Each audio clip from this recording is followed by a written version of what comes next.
Assalamualaikum warahmatullahi wabarakatuh.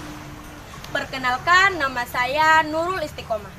Saya berasal dari SMA Negeri 1 Soromani. Nah, di sini saya akan bercerita tentang kisah di balik situs budaya Bima, Wadupa, yang berarti pahatan batu. Wadupaa merupakan sebuah pahatan batu yang berada di Nusa Tenggara Barat ini memiliki cerita. Konon, perang besar Panca Pandawa di tanah Jawa membuat 5 bersaudara Panca Pandawa pergi ke tanah seberang untuk memenuhi janji Dewata yang Maha Kuasa. Termasuk Sang Bima dan Sang Kula pergi ke arah timur. Sang Bima berkata, "Panca Pandawa, sebagai bakti kita pada Dewata, kita harus segera meninggalkan Pulau Jawa. Dan kalian berlima harus ikut dalam perjalanan ini." Seorang Pandawa berkata, "Kemana kita akan pergi, wahai Bima?" "Kita akan pergi ke arah ke negeri seberang, tepatnya ke arah timur. Kita harus buktikan janji kita pada Dewata. Apapun yang terjadi, kita harus tetap meninggalkan Pulau Jawa." Tentu dalam perjalanan itu, mereka banyak menemukan sesuatu yang aneh. Dan Sang Kula berhenti dan menetap dalam perjalanan itu demi menyelidiki sesuatu yang aneh yang sempat dilihat oleh mereka. "Tunggu," kata Sang Kula kepada 5 Pandawa. "Perasaanku tidak enak. Bolehkah kita beristirahat sebentar? Sembari aku menyelidiki apa tadi yang aku temukan." "Ayolah, perjalanan kita masih panjang. Teruslah melangkah." Lalu, Sang Bima tetap melanjutkan perjalanannya ke timur dan tibalah di Pulau Satonda. Pulau kecil yang terletak di bagian utara tanah Bima.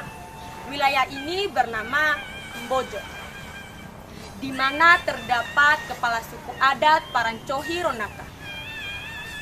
Menurut kabar dari wilayah setempat, bahwa pemuda Mbojo tidak berani untuk mendekati Pulau Satonda. Pasalnya, ada seekor naga yang bersisik ganas yang menguasai pulau dan perairan Satonda. Gemam Sang Bima dalam hati.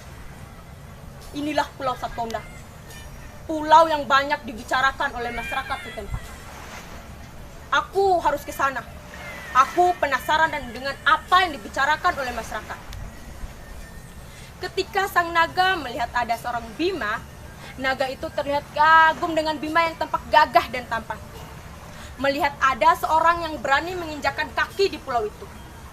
Dengan penasaran, naga bertanya, "Wahai manusia, janganlah takut. Mari mendekat. Apa maksud kedatanganmu di tempat yang terpencil dan sunyi ini?" "Aku berasal dari negeri yang amat jauh. Aku tergugah untuk singgah di sini karena melihat alam yang permai.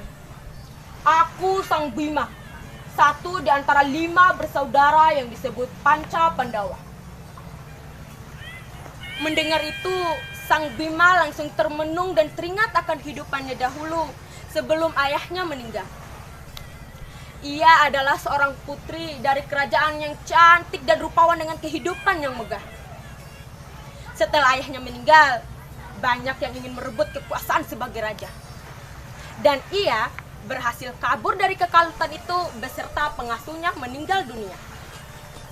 Dan ia dirubah wujudnya oleh Dewata yang Maha Kuasa menjadi seekor naga yang bersisik emas. Namun, ia ingat akan janji Dewata bahwa dia dapat berubah apabila ada salah seorang Panca Pandawa yang bersedia mengawininya. Tentu dengan segala rasa sangsi dari naga, akhirnya Sang Bima dan Sang Naga dapat hidup bersama. Sungguh kegembiraan yang sangat dirasakan oleh Sang Naga yang kini bernama Putri Tasik Sarinaga oleh Sang Bima. Wujud Putri Tasik semakin berubah menjadi seperti sebelumnya secara bertahap. Dan Sang Bima tetap melanjutkan misinya ke arah timur seorang diri yang kemudian akan kembali kepada Putri Tasik. Setibalah Sang Bima ke tempat yang dituju, ia memahat sebuah tebing batu yang terbentang di hadapannya.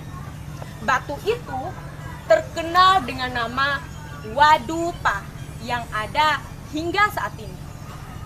Nah, sekian cerita yang dapat saya sampaikan. Mohon maaf apabila ada kekurangan. Wassalamualaikum warahmatullahi wabarakatuh.